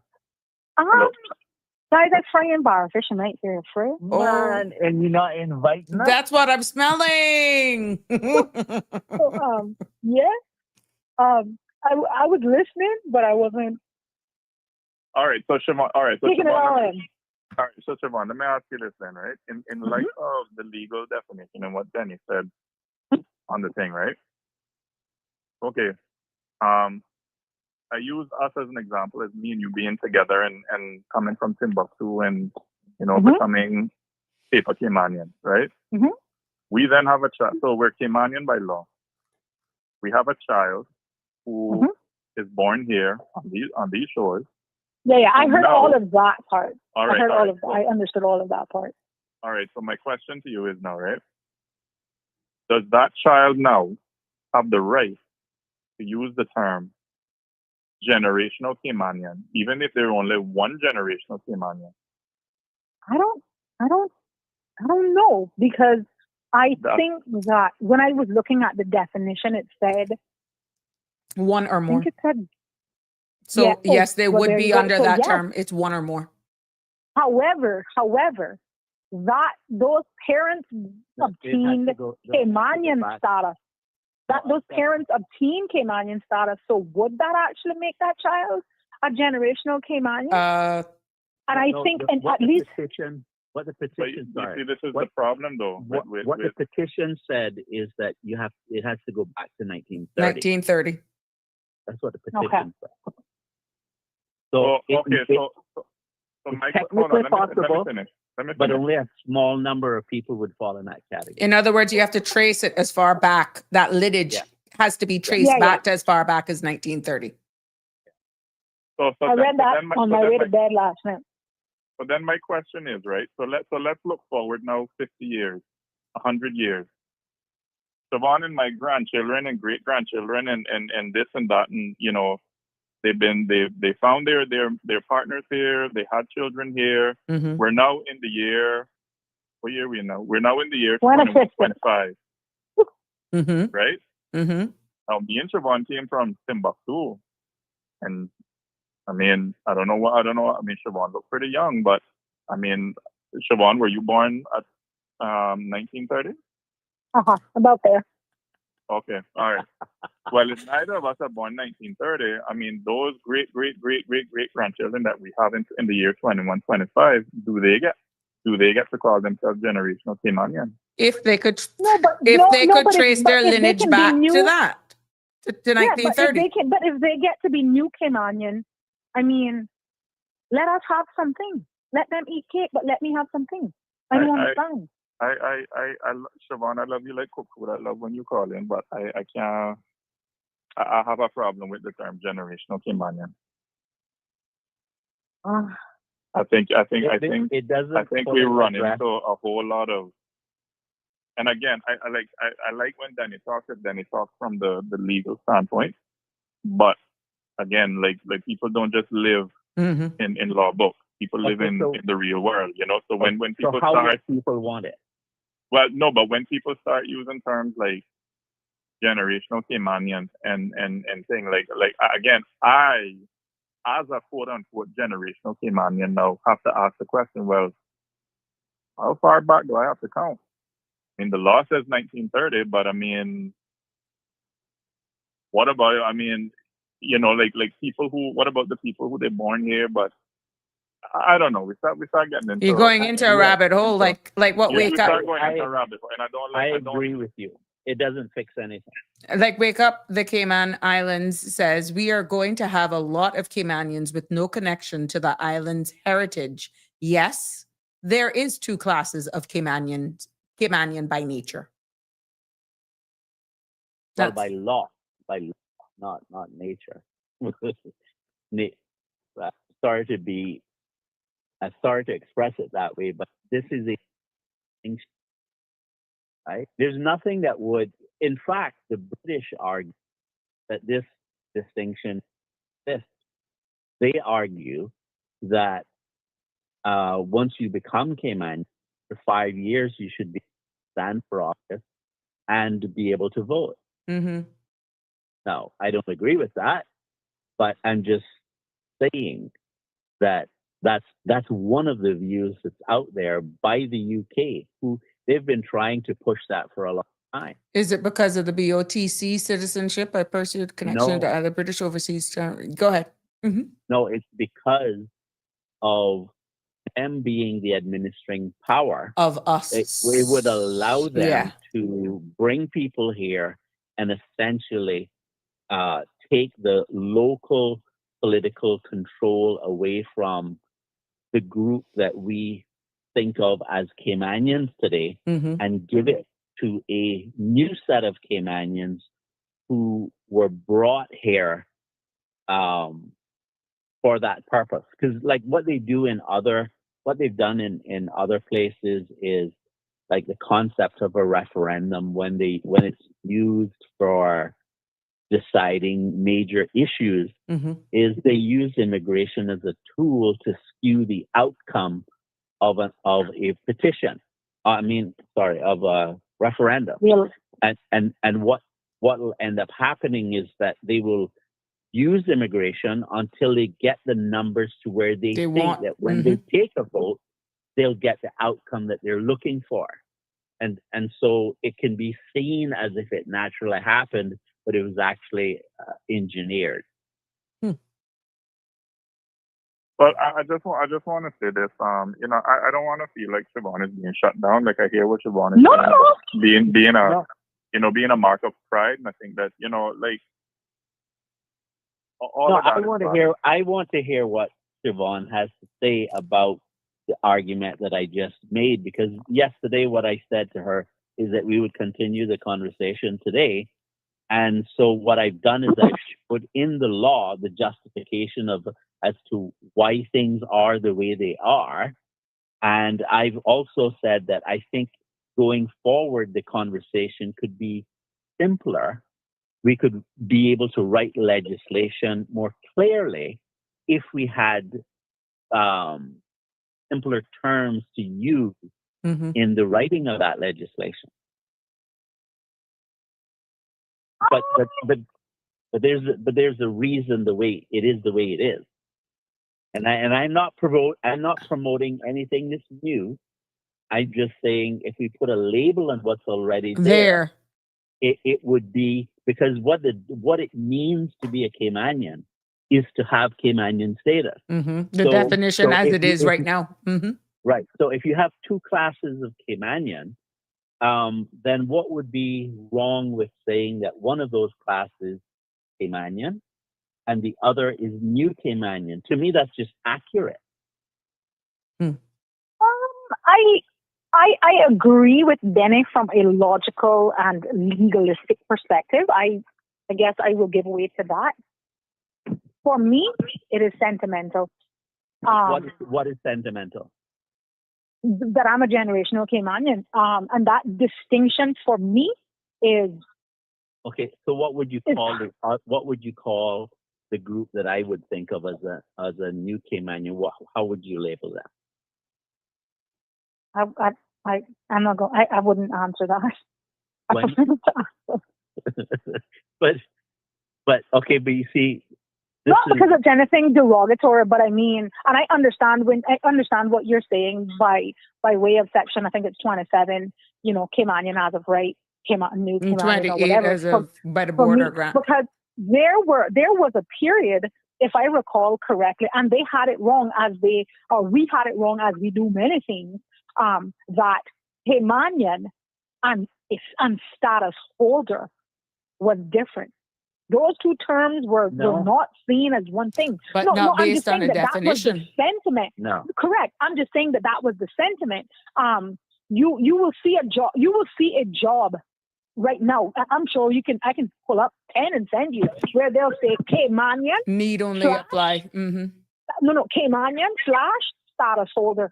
If the legal definition of a Caymanian is status holder, then why are jobs still why are jobs still being segregated on that basis? If that's the case, if it's not important, and a status holder is good enough for you, it's good enough for me. It is good enough for me, and I understand what you're saying in that, you know, we're all status holders from a legal perspective, but call me Caymanian, call them status holders. I don't care what you call them. Okay, so, but you see, if you do that, then what you would be doing is you'd be perpetuating this illusion. Them versus that- us is, I think, where Danny's trying to. No. What the illusion would be that you'd be perpetuating is that somehow Caymanian is different from a status holder. But it is. It is. But not. it is. But it is. But we have one inalienable right that they don't have. I'm going to assume that you're correct. Okay. Explain to me how Caymanian is distinct from a status holder. They can never run for public office. And that's the one distinction that is very important to me. Okay, so what you would be saying is that Caymanian would be a status holder who could run for office, and a status holder would be a status holder who cannot run for office. Yeah. That's how you would want it to be. That's how I view it. Okay. Alfred, do you? Because I know if someone has Cayman status, Mhm. I know that person will never be eligible based on current legislation. If we keep the way we're going, that might change too, but I digress. As it is, I know that someone who has Caymanian status who has been maybe not legally defined as a status holder, that person will never be able to run for public office. And But their that's kids will. also a legal their kid will, and that's not something that we can do anything about. Correct. But I mean, and that's not always the case either, because if that person was not Caymanian as at the time of the child's birth, then they also do not qualify. But we have found a section in the law that once the kids were here automatically for 10 years, and they're legal and ordinary resident, they're automatically British overseas. So my love, forgot about that. they are dreaded new piece of Caymanian. legislation. Yeah, no, it's not new. It's there. It just wasn't addressed. Yeah. It's still there. So those kids would be able to run for office. Wow. So Alfred, Plot thicken. do you think that the public would accept Siobhan's proposal for how you define the two classes of Caymanians? I mean, I won't pretend to speak for the public. No, but I mean, if you hear the sentiments that they express, what's the probability that you think they will gravitate towards? But you see, I don't think it would be fair for me to say anything on that matter, because you have Caymanians that are born and bred that don't agree with Siobhan, and you have Caymanians that are born and bred that don't agree with me or you. So I'm not gonna pretend to speak for what I think the public is. I mean, I'm not gonna do that. But okay. But the point that Siobhan raised about not being able to run for public office, and I have Sabrina, who is an ex-parliamentarian. I have Denny, who is you're very much into law. And Siobhan, I think you're a trained lawyer, or you went to law school. Yeah. Okay, so amongst the three of you, maybe you can explain something to me, right? Let's say you have a Caymanian, quote unquote, right? Who wasn't born here, whose parents were not born here, whose grandparents were not born here, but have great grandparents and great great grandparents who have legal documents for land and things here. The whole family trees and legal documents here. That child now was not born in Cayman, comes to Cayman now. Should they be permitted to run for public office? I mean, because we just said that the definition of what was it, generational who has family going back to 1930 or before, traceable. So would that person be able, or should that person be able to run for office? Well, they would be Caymanian on the basis of their connection, as the way the law is currently. Not according to the law. The law still currently states, and I just posted a question on the screen. What about someone who comes here, has great-grandparents and great-great-grandparents from here, but under the current law does not qualify for the right to be Caymanian? Would they be eligible for status based on lineage? Now, the distinction between the conversation and what we're talking about in law, still under current immigration law, under grounds of descent, stops at grandparents. For the purpose of the petition, it goes back as far as 1930. So the answer to the question is anyone who has great-great-grandparents under the current law, you still can't get or acquire Caymanian status under current law. For the sake of the petition, they would be, once it's traceable, to go back as far as 1930, they would be deemed generational Caymanian. So I don't want to get the current law and the petition mixed up, because right now the two are not married, just for context. Okay. But I mean, if your great-grandparent was Caymanian, surely their child would be entitled to Caymanian status. And you could make that connection via that way, as in maybe your parent or your grandparent applies through their parent, because they would be entitled to it. And you would make your connection for Caymanian status that way. But you would have to, not? under the current law, you have to prove that one parent was born in the islands to prove it by way of descent, even if you go through grandparents. One or both parents would have to be born in the islands. Sorry, and that's the law or the petition? That's the law. That's the law. All right, guys. You see, under section thinking 2, about- a person the who has attained the age of 18 satisfies the board that the person is a child or grandchild of a Caymanian born in the islands and is not otherwise entitled to the right to be Caymanian may apply to the board for the grant of the right to be Caymanian. Now that particular section is the grounds of descent by way of the board. Now, the question that was asked is whether or not this petition would make these persons be eligible for the grant acquisition by right to be Caymanian by the board. In this case, the law does not state that it has extended beyond grand. Okay. I'm not sure. I need to Maybe think on that one. maybe that would be a part of the whole part 2 of the amendment that is being proposed. No, but Auntie Sabrina, you see the point I'm trying to make, right? Go ahead. No, like, do you understand what I'm trying to? My problem with the term, generational Caymanian. generational Caymanian, and then affixing it to 1930, and then it's already not reflected in law. It's not. And then it's like, it's okay, well then, we have the right, only generational, only Caymanian, I see. type of Caymanian can run for office. And I'm like, okay, well, what if you have somebody who can only count back as a person, as a quote unquote Caymanian born here before 1930? We're talking great-grandparents, great-great-grandparents, but between themselves, their parents, and their grandparents were not born here, but they can prove that they were here, but yet still that person cannot run for office here. Okay, we in a mess. We better talk this through good. I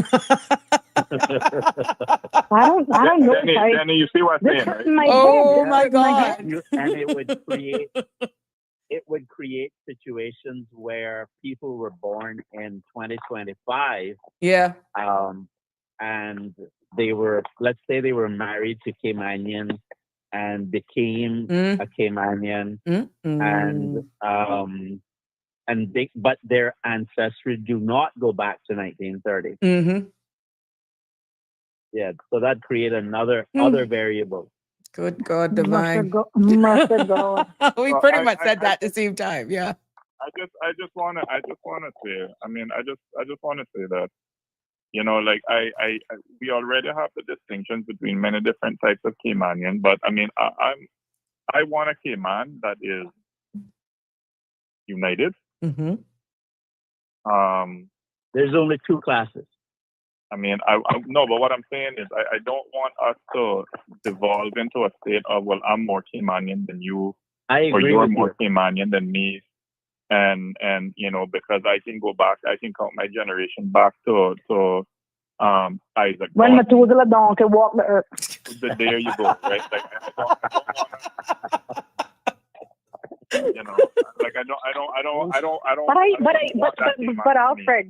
But don't you think that we've already gone down that wormhole, rabbit hole, whatever? No. Vortex? No, we haven't. There's only 2 classes of Caymanian. One by right and one by grant. There's only 2 classes. Yeah, but nobody walks around and says, I came on by right. You're actually saying it. You're actually saying it. You're just not using it legalese. Yeah. Yeah, but that's what I'm saying. Nobody should walk around saying that I'm Caymanian as of right, or I'm Caymanian by grant, or I'm generational, or I'm status old. You're Caymanian. Okay. And I think that So what you're saying to Alfred is that the only label that should be used is Caymanian, but we should understand that to mean that there's a difference. Danny, I'm saying that granted that there's a distinction in the law. I'm talking about in everyday parlance, right? In everyday conversation, in everyday interaction. Let's get out of this. You paper, Rut and I that we peen. find ourselves in. That okay, well, I come here by plane, you come here by plane. I'm more Caymanian than you. You more Caymanian than me. And there are other ways of dealing with the issues that we as Caymanians, and I'm being inclusive here, are dealing with on these 3 islands without having to, okay, well, we got to put this in law. We have to make this definition, and we got to make up a new definition. And there are ways that we can address those things. And so all of the Caymanians out there, and I don't want to lose Siobhan's point that she made earlier, that there are Caymanians who are being bullied in the workplace, and there are Caymanians who, I guess, they keep quiet because of either power imbalances, or I don't know, some of them might, feel a sense of inferiority or whatnot. So whatever, right? Hold your head up, stand your ground, speak for yourself, speak for you. As a Caymanian, you have the right to speak for all Caymanians in those conversations and document it, and then follow everything that you have to do. I don't want a hyphenated. Let nothing come between you and your money. Mm-hmm. You show up, show out, get the job done, and go to your yard. You're there to make money, not friends. Yourself. And elevate yourself, like Siobhan Look said. for every opportunity to propel yourself forward. And there are things that I think sorry to cut you off, Alfred. There are things that I think every Caymanian, you have the obligation, you are responsible for your future. You are responsible for, and is it going to be hard work? I tell people all the time, a Caymanian has to work twice as hard to get a job, 2 times as hard to keep a job. And sometimes it's because of their own selves why they can't get it or keep it. But sometimes that's not the case. And I think if we're being honest, we can accept that is sometimes the case. He just don't want you there. But looking, go ahead. Can I just share something a bit personal? Of course. I have.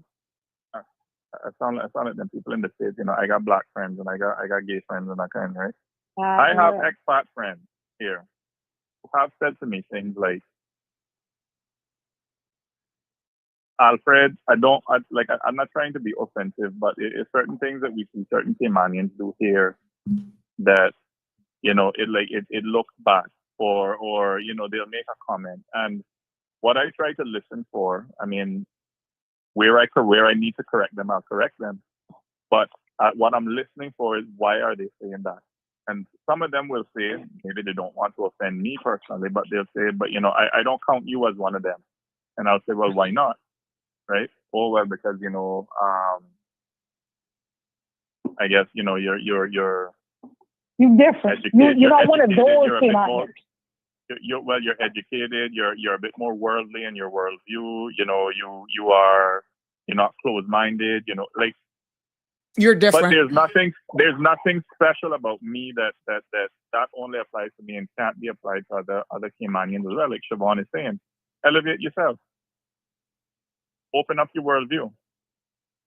You're not gonna take everything what people come in and implement it here, because if it don't fit within our cultural context, it don't fit within our cultural context. But open your mind up. Learn from people. Let's create a space for where people don't view us as that anymore. But guys, looking into the future right now, we are seeing it. ESO's projection is that the population could reach 95,000 by 2027, right? Currently, we're less than approximately a little shy of 46% Caymanians. That includes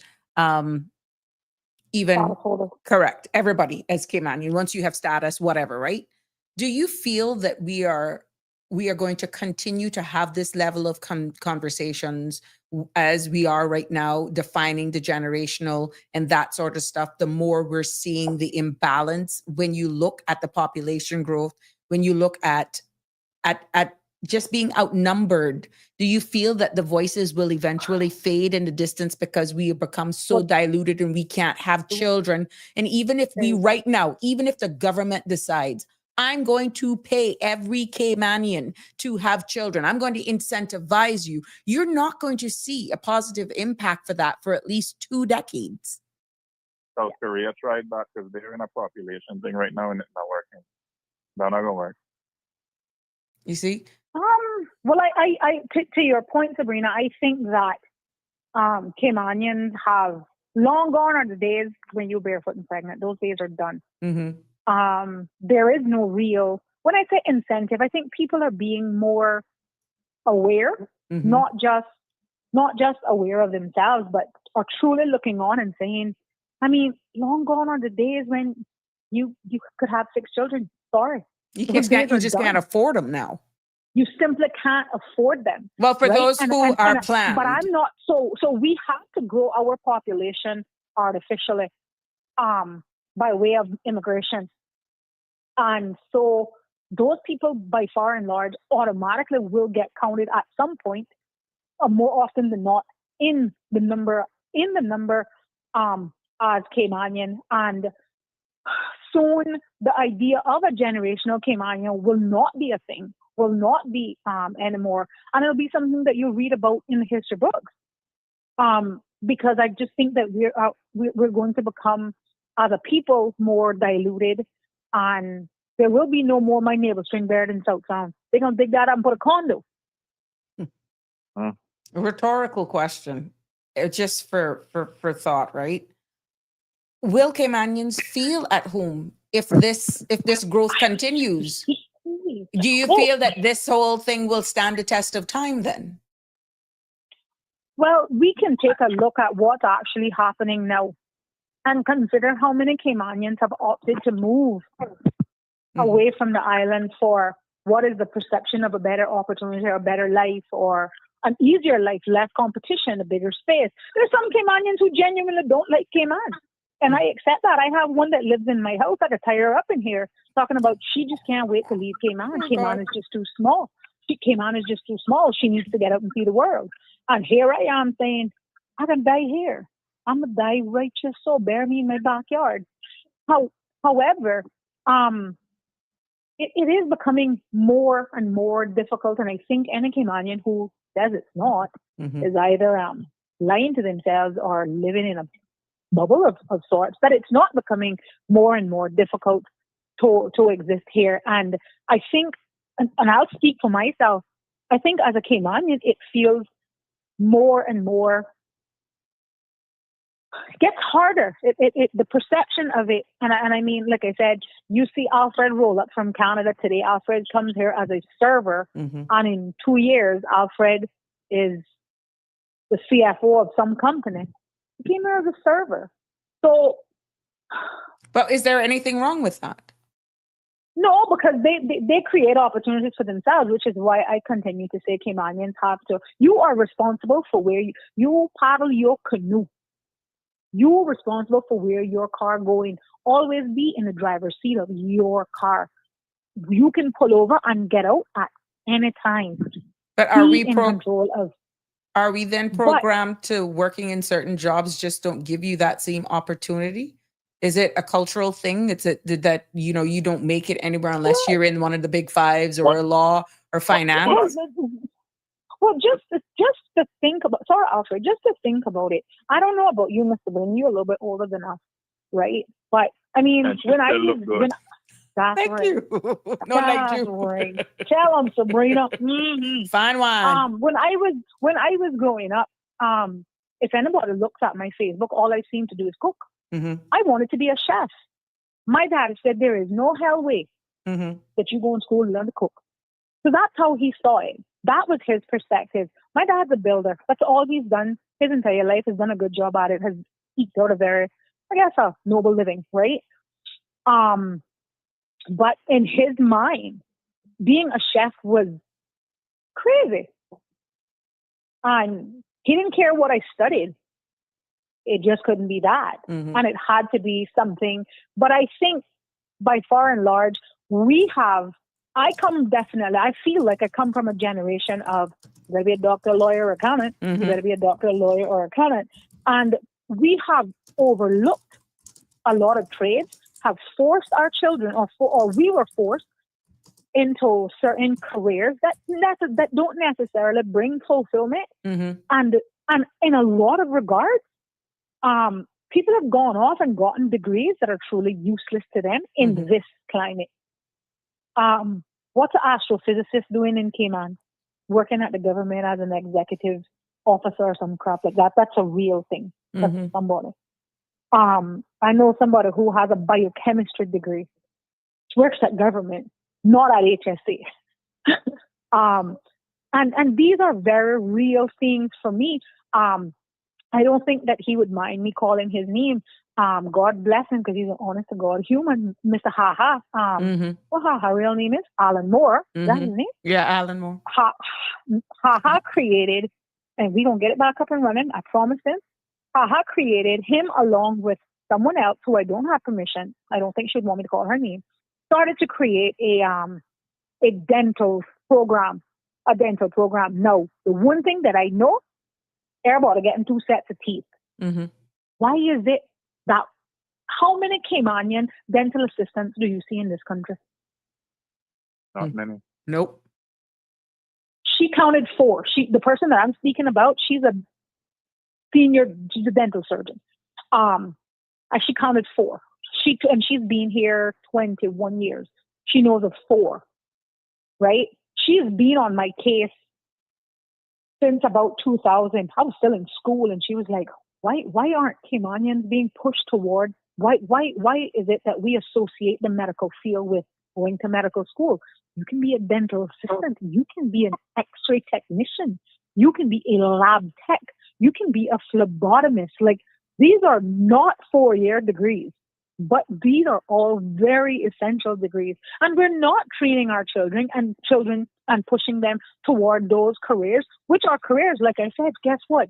You will always have 2 sets of teeth. Someone's going to have to look at your teeth every single time. Mm-hmm. Ha created an electrical program, funded it out of his own pocket.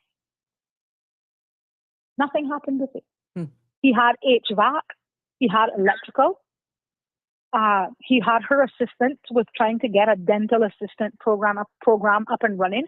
I think at that time, I don't know if things have changed, because it's been about maybe right before COVID that this was happening. She was saying that at that time, this program was, you could get certified through, I believe it was on like a company, I think out of Canada, because she was saying, we have specific requirements that our degrees have to be recognized by and from certain jurisdictions and stuff. But who's a better electrician than Ha-Ha? Who's better to teach electrical than Ha-Ha? You understand? And so we have pushed our children, or we push children toward certain careers because we feel that it will bring them more success and more this and more that. And we have completely overlooked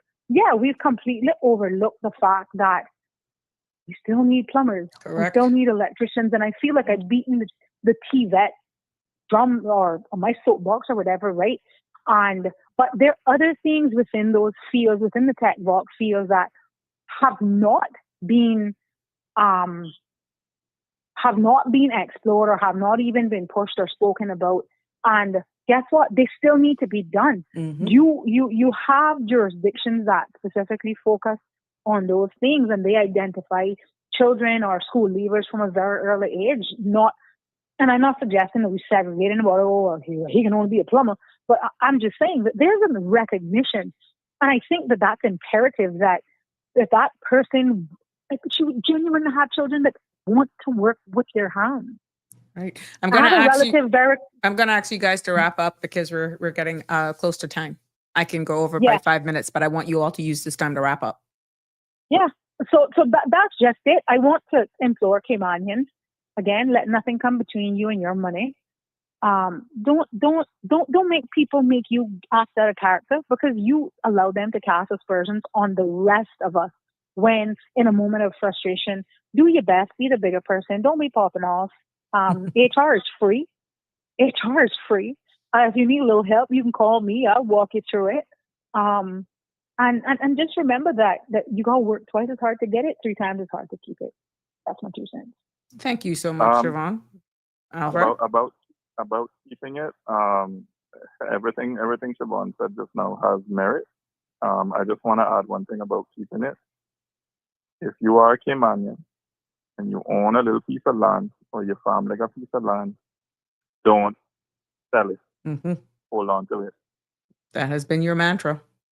That has been my mantra. That's true. Hold on to it as long as you can hold on. And if you absolutely have to sell it, I mean, like you're in dire financial straits and you have to sell it. Call me or Alfred. We buy it Call from me, I'll buy it. Call Siobhan, or as best as possible, try to work with Find another Caymanian. Find another Caymanian. Yeah. And there you go. Thank you so much, two of you. Danny, what's your wrap up? What I heard Alfred saying is perhaps he would be more inclined to hang on to the current definition of Caymanian, in that you have two classes of Caymanian, but he'll just stick with one label. He seems to not want to have two labels. But what I would like to say in closing is that if anyone... To be clear, I'm just saying that in everyday parlance, like just right. in everyday... I know, I understand. I understand. But what I'd like to say is that anyone who's listening to this conversation, please join the conversation and let us hear what you have to say about the issue. I'll leave it there.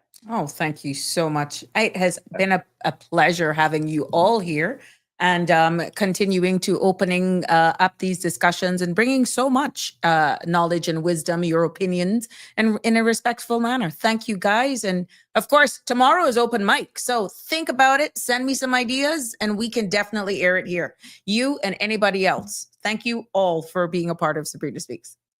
Have a good night, guys. Yeah. Good night, guys. Nice talking. Sure, always a pleasure.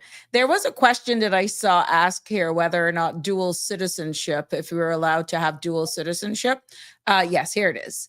Question: why are status holders not obligated to renounce their citizenship since they desperately want to be Caymanian? Because we're a British Overseas Territories jurisdiction that allows dual citizenship. So it is not a mandate here. Is that because we are a British Overseas Territory citizen, that is allowed. Dual citizenship is allowed just because we're a BOTC. That is the case. And yes, we do consider ourselves Caribbean. We're a British Overseas Territories jurisdiction. Jim, thank you so much for those compliments. Yes, we appreciate bringing it here. And it is always a pleasure to bring it, keeping it real here.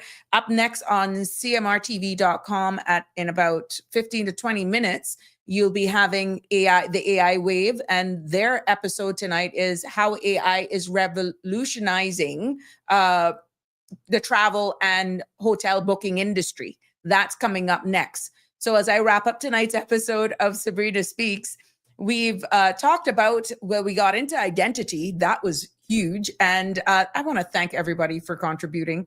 And we even looked about change and future Cayman. Now, these conversations, as you know, reminds us that while these challenges are real, opportunities are also within reach. And if we stand together and speak up for Cayman, we want to see anything can happen.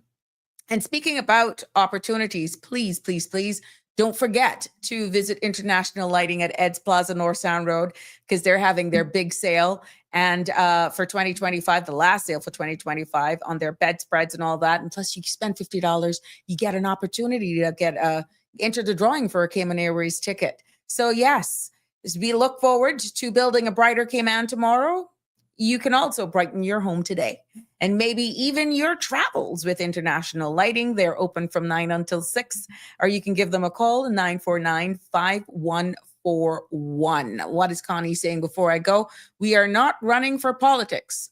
Why should we renounce it? That's the answer to that other one. Romelia, why are status holders who don't live here still able to keep it? I just said why. Why? Because they're allowed to have it under the British overseas jurisdiction. There's nothing that mandates them to give it up. That's just how it is. Great show tonight, Alfred. Oh, thank you, Sabrina. It's always a pleasure to have you all logged in, tune in, because we're one, the only, and it's because of each and every one of you. I want to thank every one of you for joining me tonight, for commenting, for calling 345. Put it down, save it in your phone. 345-936-8255. And should you have a show idea that you'd want us, or a topic that you want us to discuss, send me an email. It's Sabrina Speaks, the number 12 at gmail.com. And of course, I will do it. Or you just send me a WhatsApp on the 345-936-8255 number, because any topics on the table. But it has been a wonderful experience as usual here, bringing you another episode of Sabrina Speaks here on this fabulous wet Tuesday evening. I'm hearing the rains outside. Thank you again for joining me. Let's keep the conversations alive. Tomorrow is open mic, and let's keep working together in unison for a stronger, united Cayman Islands. Ladies and gentlemen, have a good night. Have a wonderful night. And as always, love you lots. God bless. Until tomorrow. That's a wrap for today's edition of Sabrina Speaks. Thank you for tuning in and for being part of the conversation. Remember, the dialogue doesn't stop here. Stay engaged, stay informed, and most importantly, stay empowered. We'll be back tomorrow at 5 p.m., same time, same place, right here on CMR TV and radio, where your voice matters and your truth is heard. Until then, Cayman, take care of yourself and each other. That's it for today's edition of Sabrina Speaks, where your voice matters, your story counts, and your truth is always welcome. Join us weekdays from 5 until 6:30 p.m. right here on CMR TV as we dive into the topics that matter most to you. Catch the show live or on demand at cmrtv.com. And don't forget to follow us on Facebook, YouTube, and Instagram so you never miss a moment. Until next time, stay informed, stay engaged, and always speak your truth.